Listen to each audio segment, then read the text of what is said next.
everyone and welcome back to our channel again. બધાને જય સ્વામિનારાયણ, જય શ્રી કૃષ્ણ, રામ રામ, જય માતાજી, રાધે રાધે, સીતારામ, જય જીનેન્દ્ર, જય સ્વામિનારાયણ. કૃષ્ણાબેન જોયું આ ઘડિયા ટાઈમ મેં કરી નાખીશો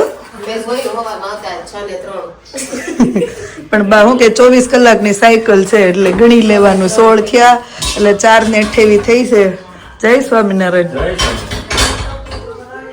હજી કઈ કામકાજ પૂરું થતું નથી. આપણે જો જોબ પરથી આવીને સવારે પૂજા બૂજા કરીને સુઈ ગયા હતા અને હવે અહીંયા ડિનરની તૈયારી થવા માંડી છે. કૃષ્ણાબેનની દિવાળી નથી કા હમણાં મમ્મી પપ્પા એટલે જોબું જોવાની નહીં, શિફ્ટ જે આપે લઈ લેવાનું. છોકરાનું કઈ ટેન્શન હોય નહીં ને એટલે નહીં કર બર ગોતતા જ હોય, કોઈક સ્વોપ કરી દો ને કોઈક સ્વોપ કરી દો ને એવું છે. એટલે અત્યારે છે સેવ ટમેટાનું શાક, પપ્પા માટે રોટી. કોઈનો કમેન્ટ હતી જો કે તમારે હારું રે પૂરી હજી હારી છે, તમે એટલી બધી વહેલી રસોઈ કરી નાખો, બીજું બધું ના સારું રે, દાળ ને શાક ને એવું બધું. પણ પૂરી તો આપણે ઇન્ડિયા આપણે ફરવા જઈએ ક્યાંક બહાર જઈએ તો થેપલા ને પૂરી ને એવું નથી લઈ જતા, તો એ વસ્તુ તો સારી જ રહે એવું છે. હોલમાં કલર થઈ ગયો કેવું સારું છે. ને કોઈ એવું કહેતો તો આશા બને જે આર્ટ કર્યું, જો આ આર્ટ કરેલું છે પણ આના પર કલર આવશે ને પછી આમ ઉપસે દેખાશે. આમ અત્યારે વ્હાઈટમાં વ્હાઈટ દેખાતો નથી ક્લિયર, આ રીતે દેખાય છે. એક વોલ પર કમળ કરેલા છે ને બીજા વોલ પર આર્ટ કરેલું છે. અને ફાઇનલી કાલે કલર થઈ ગયો ને તો આપણે હોલે બેક ટુ નોર્મલ થઈ ગયો નહીં.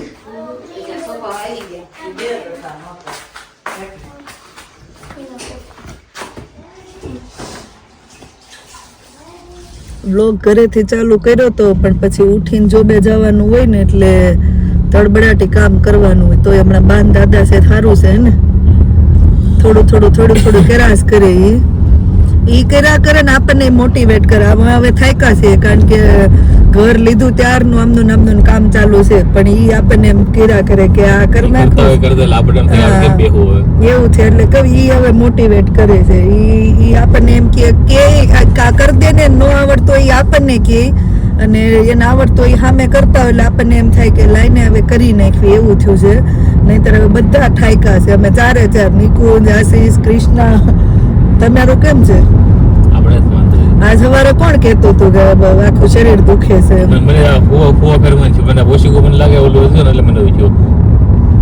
ના આમ થયું હવે આશીષ વાસ્તુ બધું કામ સરસ પતી ગયું ને એટલે હવે શાંતિ થાય ને પછી જ આપણને ખબર પડે કે આપણે થાક્યા છીએ એમ. અત્યાર સુધી તો ગમે એવો થાક હોય ને તો કામ સામે એટલું હોય ને એટલે દોડે ને બધું કર્યું એવું છે. એટલે હવે ખબર પડી કે થાક લાગ્યો ને 7 વાગ્યા તોય જતા બપોર હોય એવું લાગે છે. સુરત દાદા હજી દર્શન આપે છે. સવારો અર્લી મોર્નિંગ જેવું લાગે છે. હોય તો ને આવે દાદા જતા રહે, આવે જતા રહે એવું છે. કાલ સવારમાં આવીને સીધું મારે છે ને ગાર્ડનમાં વેલા હાલવા જવું છે. વાંધો ને જાયજો. રોજ સવારે 1-2 રાઉન્ડ દોડવા ચાલુ કરવા છે. જવાય ગાર્ડનમાં આપણે રેવા પછી ગાર્ડનનો યુઝ જ નથી કર્યો. ગાર્ડનમાં આખો શું કે હાલવા ગયા જ નથી ગાર્ડનમાં. પણ આ જીવન અહીંયા જ રહેવાનું છે. તમે કાંઈક ફ્રી રહ્યો તો તમે જાઓ ને. કાલથી સવાર ફ્રી જ નથી રહેતા. ફ્રી હોઈએ તો આપણે જવાનું થાય એવું છે. તમારે ટાઈમ કાઢવો પડે. ફ્રી તો ન હોય પણ સવારમાં કાઢવો પડે. પણ એનો મતલબ એવું તો નથી ને કે તમે કુવાનું મૂકીને તમે દોડવાનું ને બધું કામ કરો. 15-20 મિનિટ દોડી આવું છે. તો આજ મારે 4 સ્ટેપ થઈ ગયા મારે. જેમ એક્સરસાઇઝ જરૂરી છે એમ આપણે ઊંઘ જરૂરી છે ને એવું છે. 4 સ્ટેપ થઈ ગયા. એ ખોટું હોય છે. તમે હાથ હલાવો ને તો સ્ટેપ ગણાય છે. હાથને પગ હલે તો જ થાય. મોબાઈલ ને તમારો તો સ્ટેપ ગણાય. હાથ ખાલી નો સ્ટેપ ગણાય. ઈ ખીચામાં એટલે બધું થાય જ હશે. ખીચા એટલે આપણે મૂવમેન્ટ થઈ હોય, પગ હલ્યો હોય મૂવમેન્ટ થાય તો જ હલે. એવા સ્ટેપ તો ઘણા ગણાય છે. બેઠા પગ હલાવી તોય ગણાય જાય છે. આ ઘણો મેકડી મોટો છે નહીં? 24 hours. હવે આજે આપણે બીજું તો કઈ નહીં પણ આપણે સવાલના જવાબ આપીએ જેટલા અપાય એટલા. કેમ કે ઘરે તો આપણે જોબ હોય ત્યારે બહુ આપણે વિડીયો ને એવું શું કહેવાય કે વિડીયો શૂટિંગ ના કરી શકીએ, અને ઉઠીએ ને રસોઈ ને એવું બને ત્યાં તો જોબ પર જવા નીકળવાનું થાય. તો કોઈનો એવો સવાલ હતો આશીષ કે આપણા રાજુભાઈનું ને ઘર આપણે ઘરથી કેટલું દૂર થાય એમ? બાય કાર 40-45 મિનિટ હશે. 40 મિનિટ તો આ પાક્કું હશે. અને ટ્રાફિક ન હોય તો અડધી કલાક કયા એરિયામાં તમે મૂવ થયા ને ઘર લીધું ને અમે લેસ્ટરમાં જ રહીએ છીએ અને ઋષિમેળ અને શું કહેવાય પબ્લિકલી આપણે એડ્રેસ તો ના અપાય પણ મને લાગે અમારા નંબર ને આજુબાજુ વિડીયો શૂટિંગ જોઈને જેને આ બાજુ રહેતા હોય ને બધાને તો પાકી ખબર પડી જાય કે આ લોકો ક્યાં રહે છે એમ. તો એવું છે ઘણાને એવા હતા કે કયા એરિયામાં મૂવ થયા ને શું હતું ને મને ગોરદાદાનો કોન્ટેક્ટ નંબર માંગે છે. આશીષ કોઈ કોન્ટેક્ટ નંબર પણ માંગેલો છે અને ગોરદાદાએ રિયલમાં એટલું સરસ સમજાયું હતું ને એવું હતું. તો જેને જોવું હોય આપણા શું કહેવાય લાઈવ વિડીયો છે. આપણે વાસ્તુમાં તો કેવું હોમ ને હવન ને એવું બધું ચાલતું હોય પણ કથામાં એણે બહુ મસ્ત સમજાવ્યું છે.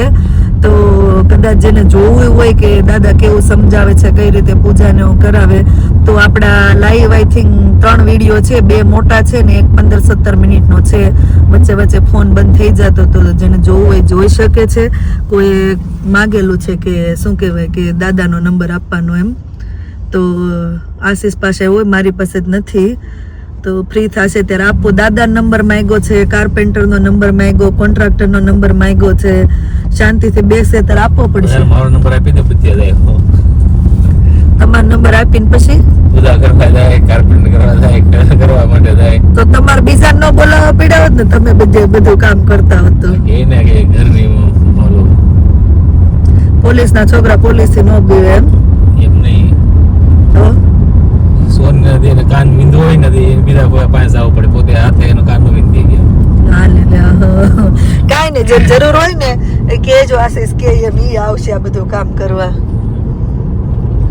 ના બાપા ઈ ગોરદાદાનું ને એનું રોજનું કામ હોય ને આશીષ એટલે એને બધું આવડતું. આપણને સમજાવું તોય આપણને યાદ રહ્યું છે.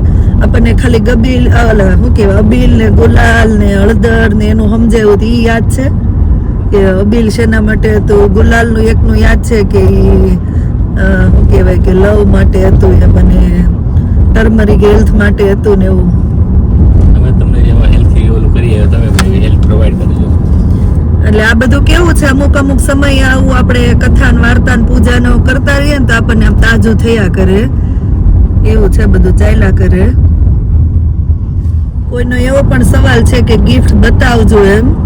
હવે બધા ગિફ્ટ તો અમે શું કહેવાય કામ કરતા કરતા આપણે શોર્ટ આઉટ કરતા જઈએ. એક સ્પેશિયલ દિવસ રાખ્યો તો આપણે એક વિડીયો બની જાત ગિફ્ટ ઓપન કરવાનો પણ એટલો ટાઈમ છે નહીં અને અમને તો પેશન્સ હોય અમે ઘણું કામ રહેવા દઈએ પણ અમે આડાહવળા હોઈએ જોબે કામ તેમ હોય ને તો બા દાદા બધું મૂકી દે કે અમે કરી નાખીએ તમારે એટલું ઓછું કામ કરવું ને એમ. મારા મમ્મી પપ્પા આવ્યા ત્યારે ઘણા ને એવી કમેન્ટ હતી કામ કરવા બોલાવ્યા છે ને તમે કામ કરાવો છો ને એમ એટલે બધાની પાછળ એવી કમેન્ટ આવશે પણ આપણે કોઈને કામ આપણે મમ્મી પપ્પા ઇન્ડિયા હોય તોય મમ્મી પપ્પા શું કહેવાય કે બેઠા રહે એને એમ જ થાય બિચારા છોકરાનું હોય ને બધા જોબેથી આવ્યા હોય તો આપણે કામ કરી દઈએ એટલું કામ એને ઓછું. શું કેવું આશીષ એવું છે તો એ લોકોએ ઓલરેડી આપણે બધું શોર્ટ આઉટ કરી નાખ્યું છે.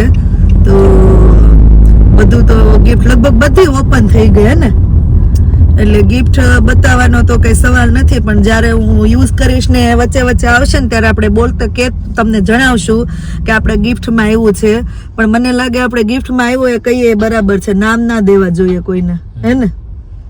ઘણા ગિફ્ટ આવ્યા છે ભગવાનની દયાથી બધા ગિફ્ટ થેન્ક યુ એટલા સરસ અને યુઝફુલ છે. એવું નથી કે આપણને એવું લાગે કે આ આપણે પડ્યું રહેશે કે આપણે યુઝ નહીં કરી શકીએ. બધા ગિફ્ટ સરસ છે ને યુઝ થાય ને એવા જ છે મોસ્ટલી બધા પીપલ એ પ્રિફર કરે કે ભાઈ નવું ઘર છે તો નવી ઇક્વિપમેન્ટ ઘર વકરી હોય એ યુઝ થાય એમ હોય એ ગિફ્ટમાં આપે એટલે. અને બીજું પ્લસમાં એવું છે કે દૂરના તો બધા આપણે કવર ને એવું આપેલું હોય અને થેન્ક યુ કોઈની એવી પણ કમેન્ટ મસ્ત હતી કે આપણે જે રિટર્ન ગિફ્ટ આપ્યું ને એ બહુ જ સરસ અને બહુ જ યુઝફુલ અને બહુ જ ગમ્યું કે આપણે રિટર્ન ગિફ્ટમાં બધાને હું બતાવીશ. આપણે જર્મનની જે પેલી ગાય આવે ને ગાય ને વાછરડું એ આપણે બધાને રિટર્ન ગિફ્ટમાં આપેલી છે. તો શું કહેવાય કે સ્પેશિયલ ઇન્સ્ટાગ્રામમાં કમેન્ટ આવેલી છે કે બહુ જ મસ્ત અને મંદિરમાં મૂકેલી છે એમણે. તો મંદિરમાં ભગવાનના દર્શન કરીએ ને ગિફ્ટ જોઈએ ત્યારે તમારી પણ યાદ આવશે એવી મસ્ત મોટી કમેન્ટ લખાઈને આવેલી છે. તો થેન્ક યુ તમને બધાને ગમી એમ અમે પણ વિચાર કરતા હતા કે ગિફ્ટ એવું આપીએ કે યુઝફુલ થાય અને નજરની સામે રહે તો એને યાદ આવે હે ને. મસ્ત મને એટલી ગમે છે એવી સરસ ગાય છે હું બતાવીશ કે આપણે રિટર્ન ગિફ્ટમાં આપણે આ આપેલું છે. ઇન્ડિયાથી મંગાવેલી હતી તો ત્યાંથી મેં પાર્સલ કરાવેલું હતું. આપણે કુંગળા પહેલા આપણું પાર્સલ તો આવી ગયું હતું, તો એ રીતે આપણે રિટર્ન ગિફ્ટ ને એવું બધું આપેલું હતું. મેન્યુનું પૂછેલું તો એનો પણ જવાબ આપી દીધો છે. તો ચલો આપણે હવે બીજા કઈ સવાલ જવાબ હોય તો હમણાં જોઈને જણાવું. કોઈની વચ્ચે એવી કમેન્ટ પર હતી કે તમે કૃષ્ણા ને આશીષ ને બધા હારે જોબ કરો છો તો રીવાનું કઈ રીતે લુક આફ્ટર ને એવું થાય એમ. તો ભાઈ શું કહેવાય કે અમે અત્યારે બા દાદા આવ્યા એટલે બધાને હારે શિફ્ટ હોય તો અમે લઈ લઈએ છીએ. બાકી હું તો વીકમાં 3 જ શિફ્ટ કરું છું. 4 દિવસ તો ઘરે જ હોય, એક વીક જ મારે 4 શિફ્ટ આવે. કૃષ્ણાની ફિક્સ શિફ્ટ છે.